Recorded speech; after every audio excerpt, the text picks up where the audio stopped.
All right, we're going back in time a little bit for this one. This is Repulsion from 1965. It's a Roman Polanski film. I realized when I did the Sharon Tate haunting movie that I knew of the name Roman Polanski, but I didn't really know what movies he did. So I looked into him, and this one had pretty good ratings, so I figured I'll check it out. Yeah, all the reviews said it was pretty well done and pretty trippy, so that's right up my alley. Anyway, spoiler alert, you know the drill. I'm going to be talking about the movie and things that happen in the movie. Done. Okay, you have been warned. This might be a little bit all over the place, just a heads up. But if you've seen any of my other videos, you know that. So we go for the whole, unscripted, completely discombobulated, smooth reptile brain can't process a thought situation for these. So let's get into it. So we got Carol, who's our main character, who lives with her sister Helene. I assume it's Helene because they're French. I don't know if the name is actually said or not, but it's listed in the credits as that, and it has an E at the end. So, and they're, like I said, they're French, so I assume. And they're living in the UK. And then this guy Colin is constantly trying to pick up Carol, and Carol's not really into it. Then you have Michael, who is the boyfriend of Helene, the sister. So there we go. Characters out of the way. Starts off, you see Carol working. She works at a spa. There's some crabby old lady getting a facial and doing mani-pedis on her and all that kind of stuff. And that's where we're introduced to our character. And then it cuts basically to her after work walking home or to a diner or something. Yeah, so I think she's going to a diner. And there's like people catcalling her on the streets and stuff, and she sits down to eat some fish and chips or whatever for lunch, and this guy Colin, like I said, is trying to pick her up, and he sees her and he knocks on the window. He's like, "Can I join you?" And she's like, "I guess, sure." And he sits down. He's like, "Listen, I want to invite you out for dinner. Like, we gotta start hanging out or something." He's into her. She's not into him. Maybe that's hence the name Repulsion. I don't know, but he's a little pushy, and she says, "No, not tonight. My sister is making dinner for us tonight. It's going to be a nice, chill hangout thing." And he's like, "Oh yeah, what's she making?" "She's making rabbit." "Okay, that's fine. I guess it's better than fish and chips. I never had rabbit, so I don't know. But fish and chips are awesome. So don't you dare diss my fish and chips. Damn it." But anyway. So that's the thing. She gets home, and her sister is prepping the rabbit, and Michael shows up, and he's like, "Hey, what are you doing?" And she's like, "Oh, you're early. Like, takes like an hour to cook. You have to prep it. You gotta like boil stuff. You gotta roast it, etc." He's like, "That's fine. I'll take you out for dinner. That's fine." She's like, "Okay, that's cool." And Carol's kind of like, weren't we supposed to all have dinner?" And she's like, "Yeah, well, so they go, and she kind of is showing a little bit of signs of OCD a bit. Like Michael's stuff is on the shelf in the bathroom, and when she's washing her hands, she is moving stuff around, and I think he had his toothbrush in her cup or something, and that is kind of gross a little bit, to be fair. Like, if that's what you drink from, yeah, get your gross ass mouth brush out of my freaking cup. So I get it, but anyway. That's the first sign you see of something, is the very meticulous, moving things, slightly beside each other and whatnot, so that's fine. So she's stuck at home alone while her sister and boyfriend go out and have a good time. She's bored out of her mind. She's kept awake by the clock ticking, and then it fast forwards to her lying in bed trying to sleep, and you can hear her sister and Michael having sex in the next room, and it's just she's trying to drown it out by putting a pillow on her head. This poor girl, I feel for you. Then there's some, I don't know if they're near the docks or something, but that bell that you hear? I don't know if you know what I'm talking about, but it's like a dock bell. I have no other way to explain it, so there's probably a better name for it, but you hear that outside, and that keeps her up and ticking of her clock, plus her sister in the next room making awkward sex noises. It's just not a good time all around. So she's clearly becoming more and more sleep deprived, because this seems to be a regular thing. The next day she's even like, "Is he going to come over every night?" And the sister's like, "That's not really any of your business. It's it's my boyfriend, my life, I can do what I want." And she's like, So this Carol, she's kind of she's pretty passive too. She's very soft spoken, very timid. Very kind of like, okay, accepting whatever is told to her type deal. Anyway, next morning she walks in on Michael shaving, and she's like, ugh. Yeah, that's when they have the conversation, like, is he gonna stay every night? None of your damn business. And then she starts, there's like a scene where she sees the wall just like suddenly crack, like a big ass crack in it. So this is a clear sign that, like, at first you're like, is this just like a shitty apartment? But no, like, you can tell that her mind is slowly drifting away. Whether it's because she's paranoid schizophrenic, maybe, or because she's just sleep deprived and like hallucinating, or maybe a combination of both, which could very well be. Sleep deprivation, like, you will start seeing stuff after a while. I personally have had experiences where I hadn't slept for like 3 or 4 days, and it sucked. Can you tell these bags are my eyes? No, I'm getting sleep now. I'm just old and gross looking. But no, I had experiences where I was not able to sleep for multiple days in a row, and I did start seeing things like moving that weren't moving. So I could see, if you go long enough, you might start seeing things that like really aren't there, like the crack in the wall. There's an ongoing scene too where she's in bed and there's this creepy guy who, like, how do I say it, assaults her in a non-consensual physical way to avoid the banning of YouTube or whatever. I don't know how that works, but you can't say the R word apparently. But that is a thing that's like a reoccurring, whether it's a vision or a dream, or it's very strange. Like, it starts, she sees him in the mirror, and then later she lifts her sheet and he's in the bed, and then later he's like just like appears beside her in the bed. And yeah, it's like throughout the movie you see this. So it's, if this is something going on in her head, like, man, I feel for this woman. Like, that's rough. Anyway. Then they cut to Colin at the bar, and his buddies are like, so how was dinner? And he's like, yeah, she had dinner with her sister instead, and they're kind of like razzing him a little bit, and you know, he takes it tongue in cheek. Then you see Carol kind of looking lost as she's walking home from work again, and just gets distracted. She sees a crack in the sidewalk and sits down on a bench and is just staring at it. And I guess she's been there for a while, because when Colin leaves the bar, he sees her and he's like, oh, where were you? I was waiting for you. Like, they had dinner. He had made dinner plans with her apparently that day too, as like a makeup for the sister thing. Sort of. So I mean, what actually happened is like, okay, well, how about tomorrow? And then she just walked away without responding. So he took that to mean, I guess, that they're having dinner. Anyway, he's like, I've been waiting for you, and let's go get something to eat. She's like, no, it's too late. He's like, okay, well, all right, I'll take you home then. I mean, it's something. She's like, okay. And they're sitting parked in the car outside her building, and he goes in to kiss her, and she recoils, kind of like grossed out. And he's like, all right. And he lights up a smoke and has it. And he looks at her again, and he moves a little bit closer, and she doesn't pull away. And I guess she lets him kiss her, but she's like so not into it that she opens the door right into traffic. A car almost clips the door off and honks at her, and she like runs up to her apartment and throws up and brushes her teeth profusely and all that crap. So yeah, she's not into him at all, clearly. You'd think he would get the hint at this point, but he does not. So they fast forward again to... Oh yeah, there's a thing where the phone keeps ringing and there's no one on the other end. So that's interesting. That happens to Helene first. She answers it, no one's there. Then it rings again, and she's like, is this a prank caller? And she answers, and it ends up being the landlord. They owe rent, they're late on it, so that's fine. She's like, okay, well, I'm going on holiday. I'm gonna leave the rent with Carol, and you can come get it from her. And he's like, all right.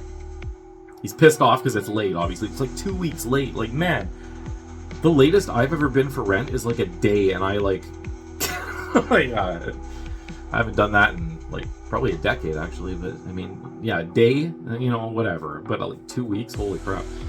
And they all have jobs too, so I don't know, whatever. And it's kind of a shitty apartment too. But that aside, you still got to pay your rent. So, yeah, before she leaves, she's like, why did you throw out all of Michael's stuff? She's like, I didn't like it there. And that's the end of that, basically. Anyway, they end up going on their holiday, leaving Carol to her own devices in this place. On the first day, she's looking through the fridge for something to eat, and she grabs the rabbit and pulls it out, and I guess she's like gonna try to figure out how to cook it. But she gets distracted when the phone rings again, and there's no one on the other line, and it's kind of interesting because like the phone happened to her sister, so you know someone actually is calling. It's not just your mind going crazy, or maybe it is. I don't know. Anyway, she leaves the rabbit somewhere to go answer the phone, and then she ends up not putting it back in the fridge. And progressively throughout this movie, you see this rabbit like slowly rotting. And there are also some potatoes that were left out that her sister was going to make, I guess, that are like sprouting continuously. So to show the passage of time, anyway, that's kind of a neat way to do it. But also, ew, rotting meat and yeah, anyway. So she has another one of those nightmares of the dude there, and the wall cracks again, and she ends up going to work and being completely out of it. And then another time she goes to work the next day, and she is so out of it that she ends up cutting the client, like she's doing cuticle things or whatever, and ends up slicing her, and she's sent home. Clearly it's like, okay, like you need some time off, you don't look well, if there's anything wrong at home, like you can tell me. Like the manager is actually pretty caring and compassionate for her staff, so I'll give her props for that. So she says, okay, listen, tell the cab driver to discharge it to us. That's fine. We'll cover your cab fare to get you home. You just rest. And she's like, thank you very much. Because she's clearly understanding that she's like needing to recuperate from the lack of sleep, I guess, that she's been having. Yeah, there's another thing. She hears like footsteps in the hallway, and she's really paranoid. Like it's just the neighbor like taking her dogs out for a walk and stuff. But like, that's why I'm thinking it's paranoid schizophrenia, because like every noise she seems very alert and like nervous about. So that's my theory. And then obviously that wouldn't help sleep deprivation, and sleep deprivation wouldn't help that either. And she's not on any medication or anything at the time. So that's my theory. I don't know if that's accurate or not, but yeah, she runs a bath and like forgets, and it overflows and all this kind of stuff. The walls keep cracking. There's a scene where she is walking through the hall, and she looks in the living room and everything's all nice. She turns around and like a hand comes out of the wall and like grabs her boob, and it's like, okay, so now she's really tripping out. Just like a hand, right? Cuts to her in bed again, and then there's that weird creepy guy that forces himself. Anyway, it gets to the point where she's been... Yeah, when she was sent home from work, she'd been away for 3 days apparently, and the boss is even like, you can't do that, so just go and take as much time as you do. Anyway, I guess Colin hadn't seen her in all this time, because he'd always see her coming home from work or whatever and try to pick her up, so he shows up at her place, and he's knocking on the door, and she looks at the people, and she's quiet. She's like, I don't want to deal with this right now. He's like, I see your shadow. And she's like, okay, well, I'm gonna just not say anything and go in the other room. And he's like, listen, if you don't open it, I'm going to break the door down. A little excessive, a little bit really stalkerish and creepy. And he does do that, and he breaks into her house. Like, I don't know, man. Whether she's paranoid or not, like, that's, like, paranoid, schizophrenic, and sleep deprived, and, like, kind of out of her mind or not, that's, yeah. Anyway, he is talking to her like, oh, I just needed to see you, and, like, at this point, the neighbor who walks her dogs is looking through the open door at this conversation. He's going on about how he like needed to see her and how he can't stop thinking about her, and just really like stalkery, creepy shit. And obviously the neighbor's concerned, and he notices the neighbor looking, and he goes and shuts the door. And this is the point where Carol's like, you know what, enough is enough. So she takes a big thick ass like lead candlestick and smokes him in the head. Little harder than she wanted to, because he ends up dying, and blood's coming out of his head, and she's like, oh shit, oh shit, oh shit, oh shit, oh shit. So she immediately drags him into the bathroom and throws him in the tub. Sure. Throws him in the tub, and then like breaks one of her cupboards and starts boarding the door up, puts a single board across the door on the bottom, so that even if you unlock it, you can't open it really. Anyway. Another call, no one on the line. Eventually the landlord shows up, and he's like knocking on the door. He's like, I know you're in there, like your sister said you'd be here with the rent, and you know, blah blah blah blah. And he's like, you gotta let me in, I'm gonna call the cops, like I have every right to collect my rent. Anyway, so he just nothing happens. He takes out the key and puts it in the door and unlocks it and goes to open it, but it's stuck. And he's like, what the hell? And he like sort of forces his way in, and that's when the board moves, and it's like, she nailed the door shut. Sees Carol sitting on the couch. The place is kind of a mess. Like, there's cracker crumbs and like stuff is kind of dilapidated. Like, she's not in the right mind to take care of herself or the place, clearly. There's, yeah. So he right away is like, what are you doing boarding the door up, trying to keep me out? Like, you're 2 weeks late on rent. So she snaps out of it and she's like, oh, I have your rent. I have your rent. He's like, yeah, and there's property damage. She's like, no, I have your rent. Gives him the envelope of money. He's counting it by the window. And she's like, don't open the drapes. And he's like, I'm not an owl, but okay, whatever. Anyway. He finds the rotting rabbit finally. He's like, okay, that's disgusting. This is going in the bin.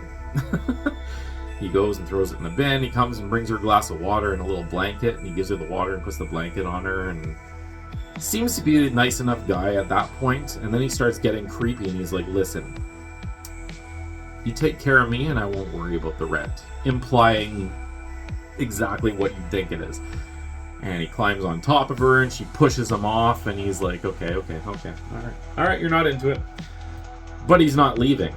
He's looking at family photos and stuff and saying, oh, is this your family? Oh, is this taken in London? She's like, no, it's in Brussels. And she's just, in her head, is probably like, can you leave, please?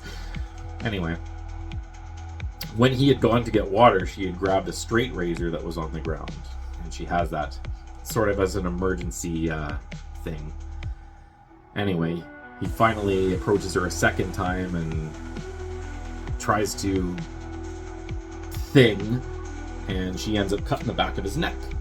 And he grabs it and he sees blood. He's like, what the f-? He goes to a mirror and looks, and yeah, sure enough, there's a cut. And he turns to see her with this straight razor.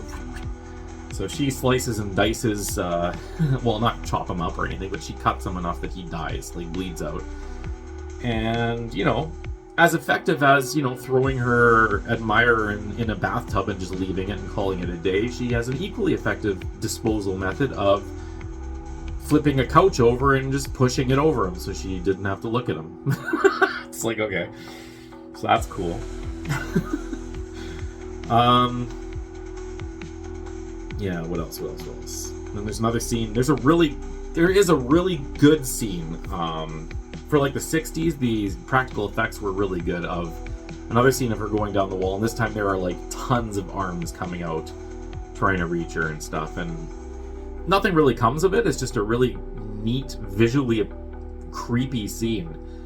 And the black and white really helps it too. It's just, I like that scene a lot. That was a good scene. That'll give this movie some points in the long run just for that scene. Some of these scenes actually in general are pretty good. Anyway, what happens after that? Yeah, she's like writing on glass with like a pen, and like there's nothing on the glass, and it's like she's writing a novel on the glass, and she's seeing there's more bed stuff with the creepy guy. She's ironing, and the iron's not plugged in.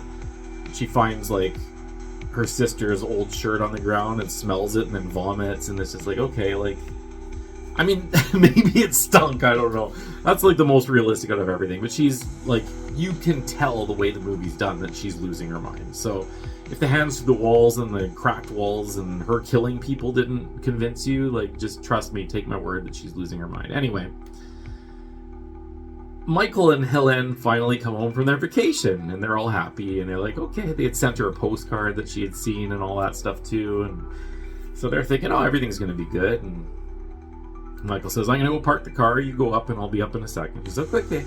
She goes upstairs and unlocks the door and pushes it, and there's a bunch of shit in front of the door, and she's moving it and all the stuff falls over, and she's like, what the hell's going on? She's looking around like, this place is a mess. She goes and she looks in the living room, and she sees the landlord's foot sticking out from under the couch. So she's like, oh god, oh god, oh god. Then it shows Michael coming back, and he's going up the elevator, and you hear Helen scream, and he runs in. He's like, what's going on? And she's freaking out. And 1965, his first instinct is to smack her, to snap her out of it. So that's lovely. Man, I don't know. It's a different time, I guess. I don't condone it, obviously, but yeah, it's a thing that people did. I don't know. But anyway, so he does that, smacks her, and she points in the bathroom. And she's like, "Ugh." He's like, "Okay." And he goes in the bathroom, and they don't show the tub. But you gotta think, if a guy's been in a bathtub full of water for like a week, he'll be like deteriorated a little bit. So he sees that, and he's like, "Oh God." And then he says, "Okay." Goes to the phone line's cut. He takes Helene, he says, puts her in like the one sort of composed room with a bed, and says, "Okay, wait here, I'm gonna go make a call the police, whatever."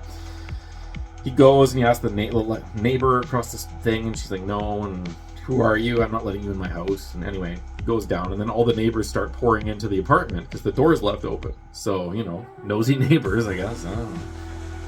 And that's when Helene sees Carol's hands sticking out from under the bed, moving a little bit. She's like, "Okay." Because she doesn't, clearly Carol must have killed these people, right? Anyway, they end up flipping the bed, and Michael comes back, and they see her lying there, like, barely alive. At which point they're like, don't touch her. And he's like, "No, fuck that. She needs help. I'm gonna pick her up and we're gonna get her out of here." And he does that, and he picks her up and carries her off, and that's the end. And it's left kind of ambiguous, so it makes you think, like, did she die? Or did she snap so much that now she's completely gone? Like, she's physically alive, but her mind is, like, just nothing anymore. Which is kind of a neat ending. Could go either way, right? Like, either she died because she hasn't really been eating. She ate, like, crackers in one scene, but, like, this whole time she hasn't been eating, sleeping, paranoid schizophrenic visions, if that's what it is. I don't know if that's what it is, but that's, again, I'm assuming. Just all these things adding up, like, she could easily be dead, or she could easily just be gone mentally. So that's kind of what you're left thinking at the end of it. Now, what am I going to rate this movie? So, it's a slow burn. The first half of it, I was kind of like, okay, is this gonna, it's neat kind of showing she's kind of, like, not all there, but, like, it's supposed to be crazy. But it does get pretty crazy about the second half. So, if you're okay with the slow beginning, it's pretty decent. What am I going to give it, though? I don't think it's bad, and I don't think it's great. So I'm thinking 6.15. Sure, that's reasonable. Yeah, I mean, it's not really. Again, that first half it's kind of a slow burn. So, I mean, to get through that was not easy, I'll be honest. It didn't even really have much of a story. It just showed her going to work and stuff. I think it was just trying to burn in the fact that it's like a mundane, day-to-day, everyday life, right? The big thing was, the thing that pushed her over was her sister leaving. Because clearly she was living with her sister because she depends on her sister, right? So, yeah, that'll be my rating. Should you check it out? Yeah, I mean, it's neat. It's of its time, you know what I mean? Like, it is dated, clearly. Like, it's very, you can tell it's 60s. But that second half is interesting. It's interesting enough to say that I would say watch it at least once. Give it a shot. Power through that beginning half that just sort of drags, and you get some cool scenes. The hands through the wall scene alone, almost, like, it's probably on YouTube. Just check that out alone. And I mean, that's the highlight of the movie for me. I think that was just really cool. But yeah, that's about all I got to say about it. Apparently, it's part of the Criterion collection too, and I can understand why. It's pretty artsy too. So I don't know if all of Roman Polanski's stuff is like that. I'm gonna check. There's a couple more films that I want to check out of his, just to see what he's all about. I was interested in him. Again, like I said, I knew the name, and then watching the Sharon Tate movie, how he was like her husband and stuff. Like, okay, so I kind of want to see what he's about. So we'll see. We'll do some more movies of his eventually down the road. Probably not right away, but yeah, that's all I got. So, Repulsion. Was it repulsive? Not really. I don't even know what that means, so whatever. Anyway, we're calling it a day. Okay, bye.